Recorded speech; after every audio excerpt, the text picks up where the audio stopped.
Hello and welcome to Money Control. I'm Rachita Prasad, and with me today is Engineers India Limited's Chairperson and Managing Director, Vartika Shukla. Welcome to Money Control, ma'am. Thank you, Rachita. It's a pleasure to be with you here at Money Control.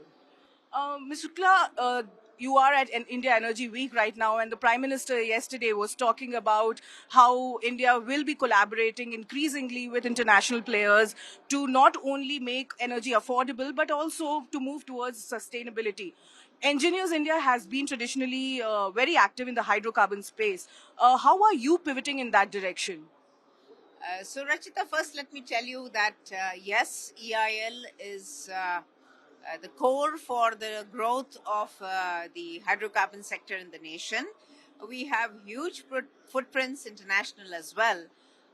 There are two things which, when we look at Honorable Prime Minister's speech on decarbonization, on looking at a low carbon footprint, one is there is huge scope in the sector itself to bring in technologies, to bring in innovation, to reduce the carbon footprint in the conventional oil and gas space also, as is to, in the second element, to bring up the competency and the capability to look at green technologies, whether they are biofuels or green hydrogen. And EIL is well poised to work in both of these, angles, both in the conventional space as well as in the space of transition for tomorrow. Ma'am, help me understand. You have a significant presence in India and also you are doing projects in the Middle East. Yes. Now, given how the crude prices have been so volatile in the last 1 year, somewhat the Indian capex has been resilient. But when we see globally, not so much. So, help me understand how is the pipeline looking like and what is the order book right now and what would the next 18 months look like for you? Sure. I think that's an excellent question. Moving on from where we are positioned, and we have had a lot of groundwork being done in the last year or so. We are not just well positioned in India, but we are also a global player. So, to put in context, we have done a $20 billion refinery in Nigeria. We are doing a $2 billion refinery in Mongolia. We have a very good order book position now with the ADNOC group of companies, and this is a cycle, and EIL is riding that cycle upward in investments both in the domestic market as well as overseas. We are very well positioned in with our Abu Dhabi office team, who is working out of the Middle East region, very well poised in Africa. We've got a new order of $22 million in Guyana for a power plant. And in times to come, I will be happy to share an order of about $40 million in another African country.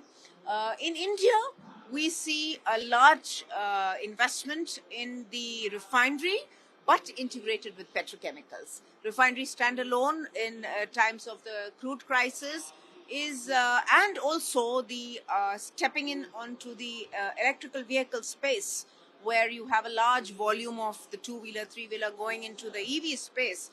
We have a lot of release of feedstock for petrochemicals, and therein we see huge potential in petrochemicals. We are working with a lot of our clients who are looking at integrated petrochemical complexes. We are currently executing the Barmer refinery on behalf of HRRL, which is over 25% petrochemical intensity. That's one of the highest in the public sector. It's very complex, and it needs a lot of competencies to be built in, both within the company and also with our stakeholders, our partners, our vendors, whom we very closely associate with. And coming to the order book, what is it right now and what kind of growth are you expecting in the next 18 months? Sure. So last year, to compare to this year, and we look at about 10 months which have gone in this year, I'll be happy to share our order book has doubled in terms of the revenue, or new orders secured in comparison to the last year, and we have yet a month or a month and a half to go. So we are very, very well positioned in terms of the business growth that we are seeing. We are very focused. Our business strategies are very clear and very well defined, not only in the nation but in international market also. And we see a lot of turnaround happening, a lot of maturing of projects that we have bid for. in the coming year, in this year as well as in the coming year. Would you like to give us some indication on what the growth could be like? Uh, Now, you've put me in a difficult spot in the sense to put numbers to it. There are many things which is work in progress. If you see year on year, 9 months, we have done about 17% up on revenue. We have to build our margins, and we have this quarter. Typically, in the last quarter, the realization happens, and everybody closes their books. So we see a good year-on-year growth in compared to the last financial year to this financial year also, and the conversion of this order book into actual realization of revenue and bottom line is likely to see result in the upcoming year. Ma'am, help me understand. You have a robust order book, and like you said, the pipeline looks strong as well. If you look at the last quarterly result, the top line grew quite significantly, but there was a significant decline in the bottom line. Help me understand what has happened here, and if this is not really something that you're concerned about. Absolutely, that's of no concern to us. But not to say that we are not focused on that. We are pretty much focused. We realize those numbers. We know those numbers. As I mentioned, the 9 month results are better than the year on year 9 months. With respect to bottom lines, a lot of closure of financials happened by the end of the year. So I think it would be mature to look at it at the end of the year rather than kind of look at it in 9 months. The conversion of a lot of work into revenues takes place when we do the close of accounting of books in the end of the financial year. As also we have a segmental revenue in the consultancy, which is very, very robust, as has always been. That is our niche, and also in the LSTK segment.